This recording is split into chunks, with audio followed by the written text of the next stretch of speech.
সাক্ষী হিসাবে গণ্য হবেন এটাই আদালত বলেছেন এবং পরবর্তীতে যে সময় রাজসাক্ষী, এটাকে বাংলায় বললে রাজসাক্ষী, কিন্তু আমাদের আইনে যেটা বলা আছে অ্যাপ্রুভার, সেই হিসাবে তার আবেদন ছিল, সেই হিসাবে তিনি গণ্য হবেন এবং তিনি এখন জেলেই থাকবেন, কিন্তু তাকে তার বক্তব্য গ্রহণের পরে চূড়ান্ত সিদ্ধান্ত আদালত দেবেন।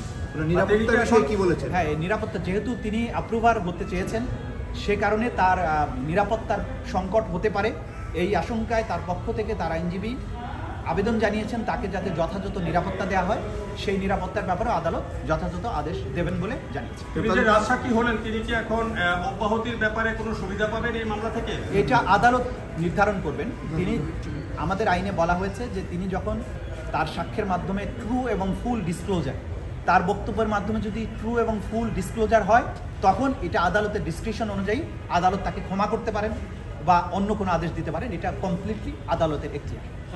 গিলটি প্লি অ্যাপ্লাই হতে পারে পরবর্তীতে? Thank you.